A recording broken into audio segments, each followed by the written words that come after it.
नमस्कार. मी भाऊ तोरसेकर. तुम्ही बघत आहात प्रतिपक्ष. मित्रांनो, बरेच दिवस मनात असलेला एक विषय बोलायचा आहे. बरेच दिवस याचा अर्थ गेल्या विधानसभा निवडणुकीचे निकाल लागल्यापासून, म्हणजे ऑक्टोबर महिन्याच्या शेवटपासून महाराष्ट्रात नवं सरकार येईपर्यंतचा काळ आणि त्यानंतर पुढले काही महिने हा विषय डोक्यात होता, पण तो तसा विसरला गेला होता. काल परवा सामनाच्या मुलाखतीमध्ये जेव्हा त्या विषयाचं मला स्मरण शरद पवारांनी करून दिलं आणि म्हटलं हा मनातला विषय आता बोलून टाकावा, कारण तो तसा जुना झाला होता, मागे पडला होता. त्यामुळे त्याचं विवेचन करायचं मनात असूनही राहून गेलं होतं. म्हटलं जाऊ द्या. तो विषय आहे गेल्या विधानसभा निवडणुकीच्या काळामध्ये आजचे विरोधी नेते आणि तेव्हाचे मुख्यमंत्री देवेंद्र फडणवीस यांचं एक वाक्य. निवडणूक प्रचाराच्या काळामध्ये किंवा राजकीय पक्षांच्या जाहीर सभांमध्ये जी विधानं केली जातात ती तशीच्या तशी मनावर घ्यायची नसतात किंवा त्यातला संकेत घ्यायचा असतो. बाकी शब्दांवर फार जायची गरज नसते. हे सामान्य माणसापेक्षाही किंवा माझ्यासारख्या पत्रकारापेक्षाही शरद पवारांना जास्त कळलं पाहिजे असं मला वाटतं. परवा सामनाला दिलेल्या मुलाखतीमध्ये हा विषय निघाला आणि शरद पवारांनी अगत्याने त्या विषयाचा उल्लेख केला. ते वाक्य होतं, निवडणूक प्रचारात फडणवीस यांनी वारंवार उच्चारलेलं वाक्य, मी पुन्हा येईन. म्हणजे पुन्हा मुख्यमंत्री म्हणून येईन असं त्यांना म्हणायचं होतं. आणि निवडणूक प्रचारात हे सगळंच बोलतात, सगळे बोलतात. त्यांनी बोलले याचा अर्थ बाकीचे बोललेच नाहीत कधी असं नाही. वेळोवेळी बघितली तर अगदी 2014मध्ये काँग्रेसचा दारुण पराभव झाला आणि UPAच्या सगळ्या राजकीय पक्ष जे आघाडीत होते त्यांच्या विल्हेवाट लागली. त्यानंतरही ते परत तेच बोलत होते, पुन्हा येईन. शब्द वेगळे असतील पण आशय तोच होता. 2014 नंतर 2019च्या लोकसभा निवडणुका आल्या तेव्हा जे महागठबंधन तयार झालं होतं आणि भाजपाच नव्हे, मोदीच नव्हेत तर NDAला सुद्धा बहुमत मिळणार नाही याचे मोठमोठे चाचणीचे आकडे येत होते. तेव्हा राहुल गांधींपासून शरद पवारांपर्यंत सगळे काय बोलत होते आठवून बघितलं तर वाक्यातला आशय तोच होता, आम्ही पुन्हा येऊ. अर्थात ते आले नाहीत हा भाग वेगळा, म्हणून कोणी तेवढं वाक्य धरून त्यांची टिंगल केली असं नाही. कारण ते प्रचारात बोलायचं असतं. राजकीय सभांमध्ये एक आवेश अभिनिवेश आणला जात असतो. त्यामुळे त्यातली वाक्य ही गंभीरपणे घ्यायची नसतात. हे पवारांना जास्त माहिती असलं पाहिजे. आणि त्यामुळे इतके दिवस गेल्यानंतर ठीक आहे, फडणवीसांचं मुख्यमंत्रीपद हुकवण्यात आलं, पण 7 महिने गेल्यानंतर सुद्धा शरद पवार ते वाक्य कसं विसरत नाहीत हा गमतीशीर विषय. आणि याच्यावर माध्यमातून चर्चा व्हायला पाहिजे होती. कारण जर ते वाक्य पकडायचं तर शरद पवारांची अशी अनेक वाक्य त्याच निवडणूक प्रचारातली आहेत. उदाहरणार्थ, भाजपला घालवल्याशिवाय मी म्हातारा होणार नाही असं पवारांचं एक वाक्य आहे. बहुतेक साताऱ्याला भर पावसात त्यांनी जी प्रचारसभा घेतली होती तेव्हाचं ते वाक्य आहे की भाजपला सत्तेतून घालवल्याशिवाय मी म्हातारा होणार नाही. असं जेव्हा पवार म्हणाले तर मग आता भाजपला सत्तेतून घालवून 7 महिने झालेत, अजून शरद पवार तरुणासारखे का वागतात असंही विचारता येईल जर वाक्य पकडायची तर. फडणवीस बोलले ते वाक्य तुम्ही धरून ठेवणार, मग तुम्ही जे वाक्य बोलला त्यानुसार आत्तापर्यंत तुम्ही आता सत्तेतून भाजपला घालवलं आहे. अगदी शिवसेनेला महायुतीतून फोडून महाविकास आघाडी वगैरे बनवली आणि सरकार बनवलं. त्या दिवशीच पवारांनी म्हातारं व्हायला हरकत नव्हती असं म्हटलं चालेल का? राग येईल त्यांच्या पवारांच्या पाठीराख्यांना चाहत्यांना राग येईल असं म्हटलं तर. आणि तो आला तर चुकीचं आहे असं मी म्हणणार नाही. पण मग आपणही असंच काहीतरी बोलतो तेव्हा समोरच्या कोणाच्या तरी दुखावणारं वाक्य बोलतो तेव्हा त्याच्याही प्रशंसक किंवा चाहत्यांना राग येईल. हे पवार कसं विसरतात? आणि म्हणून म्हटलं तर हा विषय पुन्हा एकदा बोलावा अशी मला इच्छा झाली. मुद्दा असा आहे की मी वाक्य धरूनच बोलतो की जर भाजपला सत्तेतून घालवले तर आता शरद पवार इतका ॲक्टिव्ह राजकारण का करतात? सक्रिय राजकारणात कशाला आहेत? त्यांची इच्छा पूर्ण झाली म्हातारा होण्यासाठी. म्हातारा होण्यापूर्वी मला एवढं करायचं आहे आणि ते केलेलं आहे. मग त्यांनी सक्रिय राजकारणातून बाजूला होऊन सुप्रियाताई असतील, अजितदादा असतील किंवा जयंत पाटील असतील यांना पुढचा कारभार करायला द्यायला पाहिजे होता. पण तो दिलेला नाही. तसंच फडणवीस यांचं वाक्य गंभीरपणे घ्यायची गरज नव्हती. पण आता पवारांनी घेतलं आहे तर मग माझ्या डोक्यात जो विषय इतके दिवस होता की फडणवीस या त्यांचं वाक्य हे चुकीचं ठरवण्याची स्पर्धा झाली, टिंगल खूप झाली. पण खरोखर कोणी तेही वाक्य गंभीरपणे लक्षात घेतलं का? अगदी शब्द पकडून नुसते शब्द पकडले तर त्याच्यातून एक मीपणाचा दर्प येतो असं पवार म्हणतात. आणि ते लोकांना आवडत नाही आणि तो चेष्टेचा विषय झाला. खरोखरच हे वाक्य समजून घ्यायचा प्रयत्न केला तर तो चेष्टेचा विषय आहे का? मी पुन्हा येईन हे 3 शब्द आहेत. ते अगदी शब्द पकडून त्याचा आशय काय निघतो? मी पुन्हा येईन याचा आशय किंवा ह्याचं प्रतिबिंब मी आत्ता जाईन असा पण असतो. आपण मुख्यमंत्री पदावर कायम राहू असंच जर बोलायचं असेल माणसाला तर तो मी जाईन बोलणार नाही किंवा पुन्हा येईन पण बोलणार नाही. मी मुख्यमंत्रीच राहीन असं म्हणाला असता माणूस तर मग त्याच्यात मीपणाचा दर्प होता.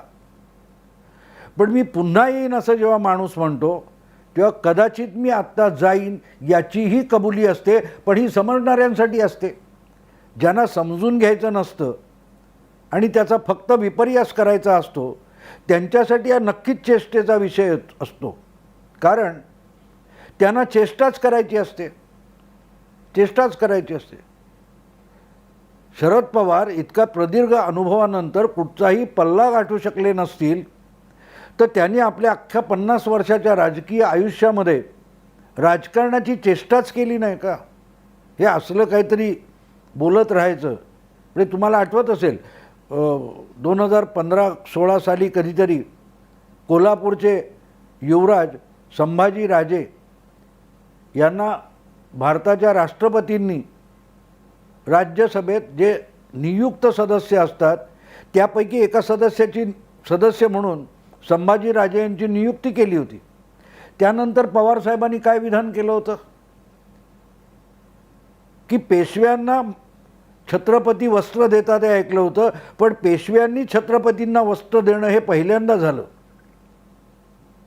हे वाक्य सांस्कृतिक सभ्यतेला धरून होतं. ही नेमणूक फडणवीसांनी केली नव्हती. ती नेमणूक अर्थातच भाजपचं राज्य असल्यामुळे मोदींकडून झालेली होती, राष्ट्रपतींकडून झालेली होती. त्यात पेशवा येतो कुठून? पण हे पवार बोलतात तेव्हा आपल्यावर जातीयवादाचा आपल्या मनातली मळमळ बाहेर पडते. हे त्यांच्या लक्षात येत नाही का? तोही काही प्रमाणात चेष्टेचा विषय झाला. मुद्दा असा असतो मित्रांनो की माणसं जेव्हा राजकारणात बोलतात तेव्हा त्याचं तेवढं ताणून धरायचं नसतं. त्याच्यातला दर्प शोधायची गरज नव्हती. पण मग जर तुम्ही त्याच्यावर ताणून धरत असाल तर मग युक्तिवाद म्हणून दुसरी बाजू मांडता येते की मी पुन्हा येईन असं देवेंद्र फडणवीस म्हणाले. याचा अर्थ मी कदाचित आत्ता परत येणार नाही पण मी परत येईन. आणि परत येण्यासाठी महाराष्ट्राच्याच राजकारणात राहावं लागतं याची जाण या तरुण नेत्याने दाखवलेली आहे. फडणवीस संधी मिळाली असती तर केंद्रात जाऊ शकत होते, पण त्यांनी केंद्रात जाण्याचा प्रयत्न केला नाही. आजपर्यंत किती मुख्यमंत्री आहेत की आपलं मुख्यमंत्रीपद गेल्यानंतर विरोधी नेता म्हणून बसलेत. शरद पवार बसलेले आहेत. शरद पवारांनी विरोधी नेता म्हणून काम केलेलं आहे.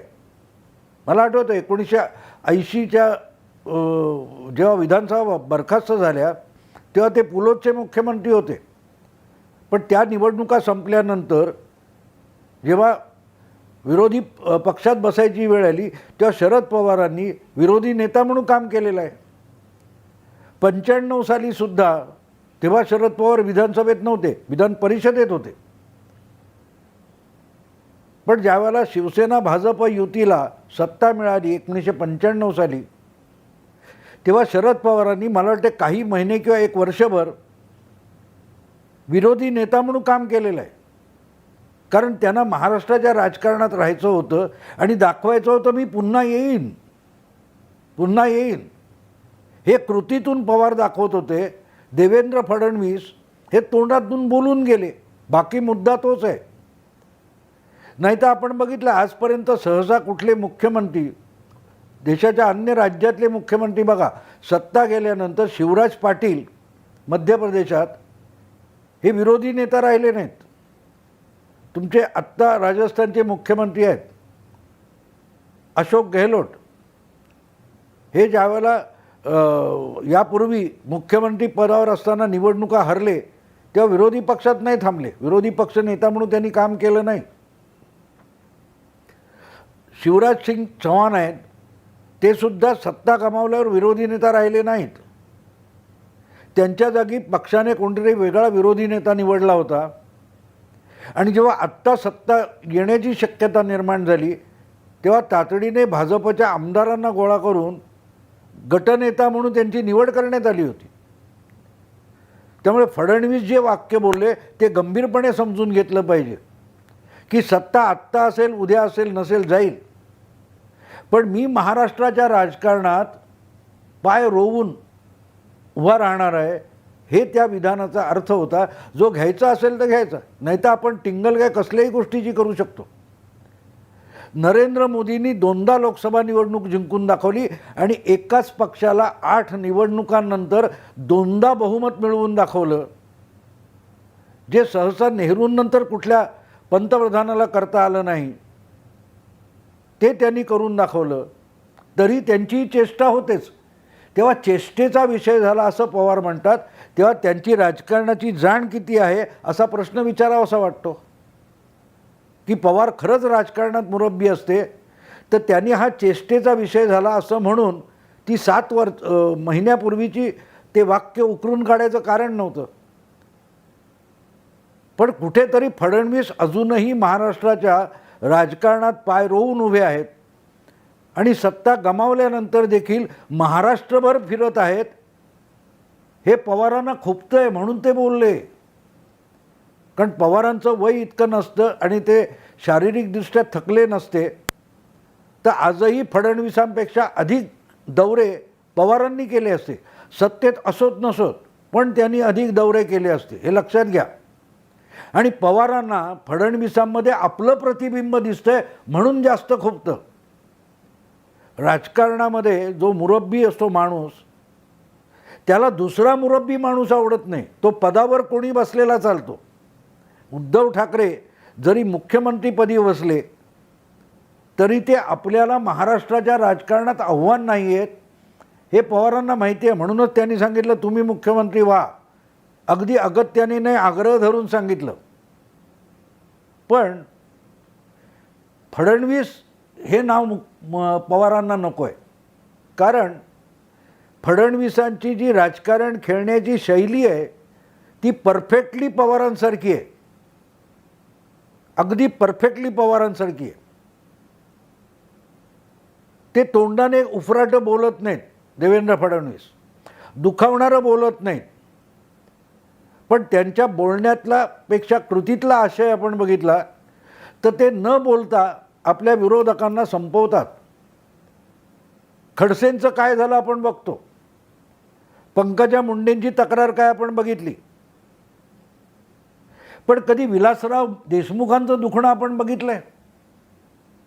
विलासराव देशमुख हे 95 नंतर महाराष्ट्राच्या राजकारणात मुख्यमंत्री होण्याची क्षमता असलेला काँग्रेसमधला नेता मानला जात होता.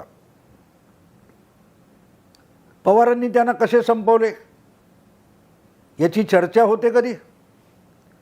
जो माणूस महाराष्ट्राच्या मुख्यमंत्री पदावर दावा करू शकत होता, तेवढंच नाही तर 4.5 वर्षानंतर झाला मुख्यमंत्री. 99 साली विलासराव महाराष्ट्राचे मुख्यमंत्री झाले. पण त्याच्या आधीच्या विधानसभेत त्यांच्या हक्काच्या लातूर मतदारसंघात ते पराभूत झाले होते. का पराभूत झाले? का पराभूत झाले? मुक्ताईनगर या विधानसभा मतदारसंघामध्ये खडसेंना तिकीट पक्षाने नाकारलं, त्यांच्या मुलीला दिलं आणि ती मुलगीसुद्धा पराभूत झाली. याची चर्चा खूप होते. पण त्यावेळेला विलासराव देशमुख 95 साली आपल्या हक्काच्या मतदारसंघामध्ये पराभूत का झाले? त्यांना तिथे कोणी हरवलं? हा संदर्भ खडसेंच्या वेळेला काय येत नाही? त्यावेळेला ज्या व्यक्तीने, ज्या उमेदवाराने देशमुखांना, विलासरावांना हरवलं, तो मुळात जनता दलाला उमेदवार म्हणून कोणी पुरवला होता? तो उमेदवार जनता दलातर्फे विलासरावांना पाडून आमदार झाला. मला नाव आत्ता आठवत नाही त्याचं, पाटील काहीतरी होते ते. तो उमेदवार जनता दलाला कोणी दिला होता आणि त्याला पाडायची व्यवस्था कोणी केली होती? हे आपण सगळं विसरून जातो का नाही? त्यामुळे पंकजा मुंडे असोत किंवा खडसे असोत, यांना परस्पर कसं देवेंद्र फडणवीस यांनी खड्यासारखं बाजूला करून दाखवलं याची चर्चा होते. तेव्हा एक गोष्ट लक्षात घ्यायला लागते की विलासरावसुद्धा तसेच बाजूला करण्यात आले खड्यासारखे. आणि ती पहिली गोष्ट नाही आहे. अशा अनेकांना पवारांनी आपल्या काळात किंचितही तोंडाने विरोधी शब्द न उच्चारता खड्यासारखे बाजूला केलेले. आणि नेमकं तसंच्या तसं राजकारण फडणवीस करतात, ही पवारांची पोटदुखी आहे. तेव्हा तो जो मी पुन्हा येईन असं म्हणण्यातला दर्प त्यांना जाणवतो, तो त्या वाक्यातला दर्प नाही आहे. हा माणूस महाराष्ट्रात पाय रोवून उभा आहे आणि अख्ख्या महाराष्ट्रात आपल्या प्रतिस्पर्धी पक्षाचा नेता म्हणून महाराष्ट्रव्यापी आपलं नेतृत्व प्रस्थापित करायला बघतोय. हे पवारांना खुपतंय. ते कुठल्या पक्षातले आहेत सोडून द्या. ज्या वेळेला आपल्या पक्षातले असे कोणी होते त्यांनाही पवारांनी बरोबर संपवलेले आहेत. तर तो दुसऱ्या पक्षातला असला तर त्याची दुखणं असणारच ना. कारण फडणवीस हे तोंडाने कधीही वाईट बोलत नाहीत, कोणाला दुखवत नाहीत. पण त्यांचे डावपेच आपण बघितले तर ते नेमके पवारांसारखे आहेत. आणि पवारांना दुसरा पवार कसा चालेल? सगळ्यांना आपण खेळवतो. पवारांच्या आजपर्यंत ख्याती अशी होती की दुसऱ्या पक्षातले आमदार किंवा नेते पवारच फोडू शकतात. पण फडणवीसांनी ज्या गतीने इतर पक्षातले आमदार किंवा स्थानिक जिल्हा तालुका पातळीवरचे लोक फोडले, ही सगळी पवार शैली आहे. दुखणं ते आहे. अनेकांचा असा भ्रम आहे की फडणवीस हा ब्राह्मण नेता आहे म्हणून पवारांना राग येतो किंवा पवारांना दुखतो, खुपतो. बिलकुल नाही, अजिबात नाही. पवारांचा ब्राह्मण द्वेष हा तितका खरोखरचा असता तर त्यांची मनोहर जोशींची दोस्ती आपण बघू शकलो नसतो.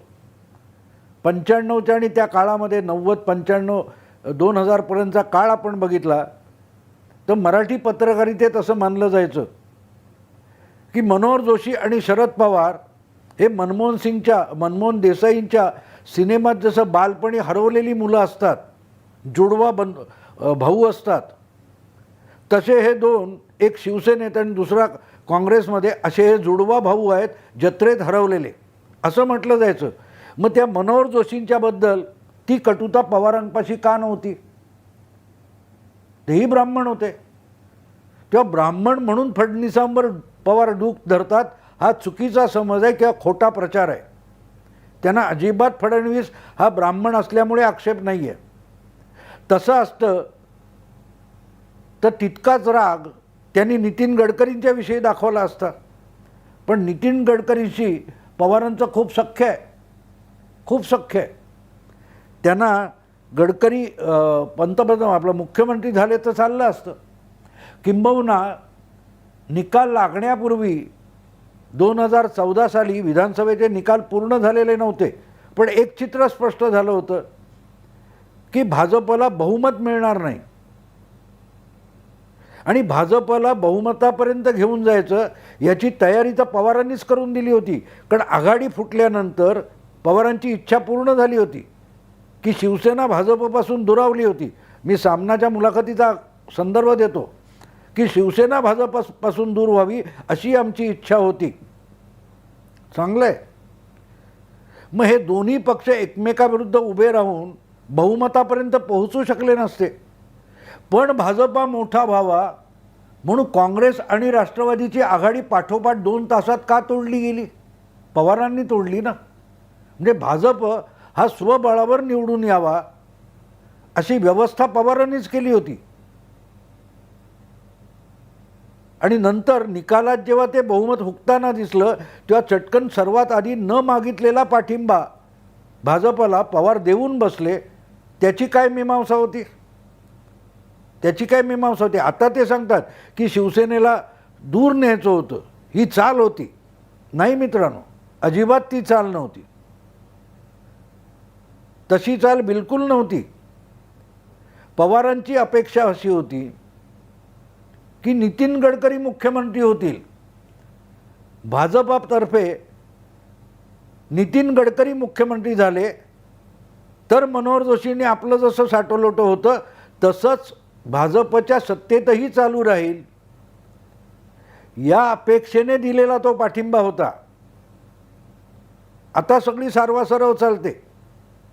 मग गडकरी ब्राह्मण आहेत त्याविषयी आक्षेप कसा नाही? मला आठवतं की 2014च्या निवडणुकीच्या आधी कुठल्या तरी मुलाखतीत हा विषय निघाला होता आणि त्यावेळेला पवारांना विचारण्यात आलं होतं की महाराष्ट्रामध्ये अतिशय विकासाचं राजकारण करू शकेल असा कोणी नेता आहे का, विरोधी पक्षात आहे का? तर पवारांनी दिलेलं उत्तर असं होतं की नक्की आहे, पण तो मुख्यमंत्री होऊ शकणार नाही. महाराष्ट्राचा विकास करू शकेल असं व्हिजन असलेला नेता आहे, विरोधी पक्षात आहे, पण तो मुख्यमंत्री होऊ शकणार नाही. आणि जेव्हा त्यांना नाव विचारण्यात आलं तेव्हा त्यांनी नितीन गडकरी हे नाव सांगितलं होतं. मुद्दा असा आहे की 2014मध्ये भाजपला जेव्हा बहुमत हुकलं किंवा भाजपला बहुमत मिळावं असे प्रयत्न चालू होते तेव्हा पवारांनी केलेली एक एक खेळी बघा. त्यांनी कारण नसताना काँग्रेस आणि राष्ट्रवादीची आघाडी मोडली आणि युती मोडल्यानंतर अवघ्या 2 तासात मोडली. तेवढ्यावर थांबले नाहीत तर ताबडतोबीने अजितदादा राज्यपालांना जाऊन भेटले आणि त्यांनी पृथ्वीराज चव्हाण यांना असलेला पाठिंबा काढून घेतला. इतक्या टोकाची आघाडी मोडली गेली. कारण काय होतं?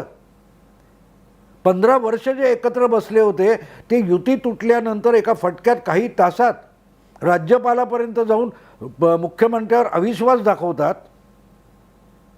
त्याचं कारण भाजपा विरोध नव्हता मित्र. भाजपामधून सुद्धा आपल्या पसंतीचा मुख्यमंत्री बसवणं हा डाव होता, ही चाल होती. पण ती फसली. कारण मोदी पवारांना गुरु मानतात ते बरोबर आहे, पण ती पुढची पिढी आहे.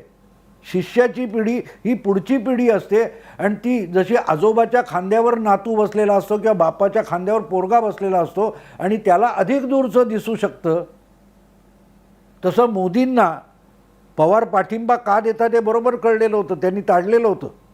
त्यामुळे पवारांना हवा असलेला मुख्यमंत्री देणं महाराष्ट्रात म्हणजे प्रत्यक्षात पवारांच्याच हाती परत महाराष्ट्राचा कारभार सोपवणं आहे हे कळत होतं. आणि म्हणून मोदी ठामपणे उभे राहिले आणि त्यांनी गडकरींची संधी नाकारली. तुम्हाला आठवत असेल तर ते निकाल लागले होते आणि कोणाचं नाव, कोण महाराष्ट्रात भाजपतर्फे मुख्यमंत्रीपदाचा उमेदवारीची चर्चा चालू होती. त्यावेळेला गडकरी दिल्लीहून नागपूरच्या विमानतळावर उतरले आणि त्यांच्या स्वागताला प्रचंड गर्दी लोटली होती. ढोल ताशे, जणू काय दिल्लीने नेमलेला महाराष्ट्राचा मुख्यमंत्री आलाय अशी चर्चा ताबडतोब सुरू झाली होती. पण ती रात्र गेली आणि दुसऱ्या दिवशी सकाळी ताबडतोब गडकरींनी पत्रकार परिषद घेऊन खुलासा केला की मी मुख्यमंत्रीपदाच्या शर्यतीत नाही. तिथे सगळा मुखभंग झाला.